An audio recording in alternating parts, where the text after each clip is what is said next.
అందరికీ నమస్కారం. It's a happiest moment. Kalyan గారు అందరికీ నమస్కారం. Thank you so much for coming. First of all happiest మూమెంట్ని షేర్ చేసుకోవడానికి మేము తెలంగాణలో ఫస్ట్ టైం మేము ముందుకు వచ్చాము. మీ అందరి ఆశీర్వాదంతో, తెలంగాణ ప్రజల ఆశీర్వాదం, ఆంధ్ర ప్రజల ఆశీర్వాదం, తెలుగు వారి ఆశీర్వాదంతో పవన్ కళ్యాణ్ గారు డిప్యూటీ సీఎంగా రావడం మనకు చాలా సంతోషాన్ని ఇచ్చింది. అంటే ఇది ఒక 15 సంవత్సరాల కళ అందరికీ. కళ్యాణ్ గారి నా పొజిషన్ చూడడానికి, అండ్ దాని వెనుక ఎన్ని అవమానాలు, ఎంత కష్టం, ఎంత నిబద్ధత అన్నీ ఉన్నాయి. దాని గురించి ఇప్పుడు మాట్లాడడం కంటే తెలంగాణలో ఫస్ట్ టైం గెలిచిన తర్వాత ప్రెస్ మీట్ పెట్టడం జరిగింది. And first of all thanks to ఇక్కడున్న రాష్ట్ర నాయకులకి, జన సైనికులకి అండ్ కార్యకర్తలకి. వీళ్ళందరూ వెళ్ళి ఆంధ్రాలో ఎవరికి వారు సొంతంగా ప్రచారం చేసి గెలుపులో భాగస్వామ్యం అయ్యారు. అందరికీ మరొకసారి అభినందనలు, కృతజ్ఞతలు తెలుపుకుంటున్నాను. అండ్ దాంతోపాటు ఫస్ట్ టైం కళ్యాణ్ గారు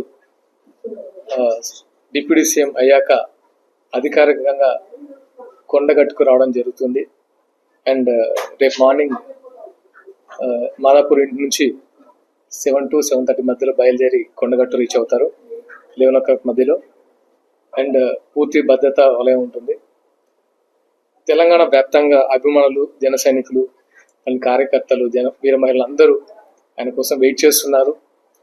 ముఖ్యంగా తెలియజేయడం ఏమనగా ఆయన దీక్షలో ఉన్నారు అండ్ అమ్మవారి దీక్షలో ఉన్నారు కాబట్టి పోలీసులకు సహకరించాలని మనస్ఫూర్తిగా కోరుకుంటున్నాను. అండ్ మళ్ళీ ఒకసారి డిఫరెంట్గా ఇక్కడ ఒక మీటింగ్ పెట్టి అందరినీ పేరు పేరున కలవబోతున్నారు, అది కూడా దృష్టిలో పెట్టుకోవాలి. అండ్ జనసేన ఇక్కడ బలోపేతం చేయడానికి కళ్యాణ్ గారు ఒక సమావేశం పెట్టడం కూడా జరుగుతుంది. అండ్ జనసేన ఆల్రెడీ ఇక్కడ ఉంది. ఆఫ్టర్ ఆంధ్రప్రదేశ్ ఫలితాల తర్వాత ఇంకా బలంగా ముందుకెళ్తుందని అందరూ ఇక్కడ ఎక్స్పెక్ట్ చేస్తున్నారు, అలాగే జరుగుతుంది. అండ్ సమస్యల గురించి కూడా ఇక్కడ నాట్ ఓన్లీ కళ్యాణ్ గారిని చూడడానికే కాదు, అక్కడ ఉన్న లోకల్ సమస్యల గురించి కూడా చాలా మంది వస్తున్నారు. ముఖ్యంగా సిరిసిల్ల ఇష్యూ గురించి కొంతమంది వచ్చి, చేనేత కార్మికులు వచ్చి వాళ్ళ ప్రాబ్లమ్స్ కూడా తెలియజేస్తున్నారు. అంటే సందర్భం కాకపోయినా ఎందుకు చెప్తున్నానంటే, అక్కడ 8 ఆత్మహత్యలు చేసుకున్నారు. వాళ్ళందరూ వచ్చి మేము ఒక మెమోరాండం ఇస్తాము కళ్యాణ్ గారికి. ఎందుకంటే చేనేత వాళ్ళ గురించి కళ్యాణ్ గారు ఇంతకుముందు వచ్చారు సిరిసిల్ల.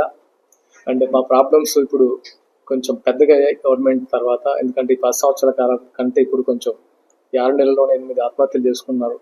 సో ఒకసారి మేము వినతి పత్రం ఇస్తామని కొంతమంది వచ్చారు. సో వాళ్ళది కూడా మేము కళ్యాణ్ గారి దృష్టికి తీసుకెళ్తాం. అంటే సంతోషం కాదు, సమస్యలు కూడా చెప్పుకోవడానికి చాలా మంది ఉన్నారు కళ్యాణ్ గారితో షేర్ చేసుకోవడానికి. అండ్ ఫస్ట్ ఆఫ్ ఆల్ రేపు ఉన్న కొండగట్టు కార్యక్రమాన్ని అందరూ తెలంగాణ వ్యాప్తంగా సంబరాలు జరుపుకుంటున్నారు. ఎందుకంటే కళ్యాణ్ గారిని డిప్యూటీ సీఎంగా చూసి ఆ కళ నెరవేర్చుకోవడానికి అందరూ సంబరాలు చేసుకుంటున్నారు. అలాగే కొంచెం సమన్వయం కూడా పాటించాలి. మిగతా విషయాలు ఏంటంటే అందరూ రాష్ట్ర నాయకులు అందరూ అక్కడ ఆర్గనైజ్ చేస్తున్నారు. వెళ్ళి నాకు తెలిసి ఇంకో 1-2 hours బయలుదేరి వీళ్ళందరూ అక్కడ ఆర్గనైజ్ చేస్తారు.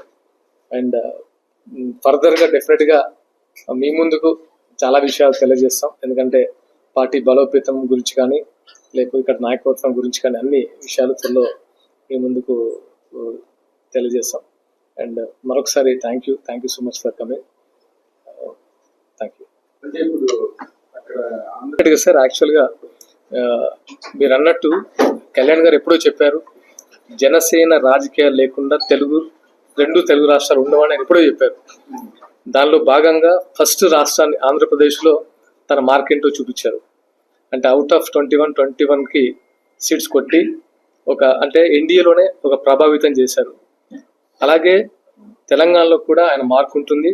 అంటే రాజకీయాలు కొత్త, అంటే ఆయన మార్పు ఏదైతే కోరుకున్నారో అది సాధించి చూపెట్టారు. డెఫినెట్గా తెలంగాణలో కూడా అది ఎక్స్పెక్ట్ చేస్తున్నారు సార్. మున్ముందు అంటే ఇప్పుడు చాలా తక్కువ టైం, ఆల్మోస్ట్ 1 monthలోనే కార్యాచరణ జరుగుతుంది. ఇంకొక 1 monthలో డెఫినెట్గా దీనికి సంబంధించిన కార్యాచరణతో ముందుకు తీసుకెళ్తారు కళ్యాణ్ గారు. క్యాడర్ కూడా చాలా ఎక్స్పెక్ట్ చేస్తున్నారు. నాట్ ఓన్లీ దట్, తెలంగాణ వ్యాప్తంగా నాకు ఫోన్స్ వస్తున్నాయి, అంటే జాయినింగ్స్ అవ్వడానికి కానీ, అంటే జనసేన విజయం ఏదైతే ఉందో అది తెలుగు రాష్ట్రంలో కాదు, ఆల్మోస్ట్ టోటల్ భారతదేశంలో ఒక ప్రభావం చూపింది కళ్యాణ్ గారి రాజకీయ మార్క్. అండ్ ఆ హోప్తోనే తెలంగాణలో కూడా ఇలాంటి నాయకుడు కావాలి, ఇలాంటి నాయకత్వం మాకు కావాలని చాలా మంది ఎక్స్పెక్ట్ చేస్తున్నారు. దానికి తగినట్టుగానే కార్యాచరణ ఉంటుంది. మున్ముందు డెఫినెట్గా జనసేన చాలా బలంగా తెలంగాణలో పార్టిసిపేట్ చేస్తుంది. అంటే 28 అని ఏం లేదు, అంటే కళ్యాణ్ గారు ఏదైతే డెసిషన్ తీసుకుంటారో ఏంటంటే ఆయన వ్యూహం మనకి తెలియాలి. ఫస్ట్ ఆఫ్ ఆల్ కళ్యాణ్ గారు వేసే వ్యూహం ఎలా ఉంటుందంటే ఎప్పుడు ఎలా పార్టిసిపేట్ చేస్తే బాగుంటుంది, అది కొత్త లేకపోతే ఇండివిజువల్ గానా, లేకపోతే ఇక్కడ ఇంకా ఏమైనా లోపాలు ఉన్నాయో అవి సరిదిద్దుకొని ఎలా ముందుకెళ్తే బాగుంటుందని అనే ఇన్స్ట్రక్షన్ బట్టి మనం ముందుకు వెళ్ళాల్సి వస్తుంది. ఇప్పటికైతే ఓన్లీ కొండగట్టు దీక్షలో ఉన్నారు కాబట్టి ముఖ్య నాయకుల్ని కలిసేసి జస్ట్ ఒక 2 నిమిషాలు మాట్లాడి అది ఉంటుంది. అంటే మిగతా కార్యాచరణ ఆయన ఆల్మోస్ట్ ఒక విత్ ఇన్ ఏ వీక్, అంటే ఈ దీక్ష అయిపోయిన తర్వాత అందరినీ జిల్లాల వారిగా కలిసే యోచన ఉంది. అది కూడా సర్క్యులర్ రిలీజ్ చేశారు. దాన్ని బట్టి ఆయన ఒక డెసిషన్ తీసుకొని ముందుకెళ్తారు.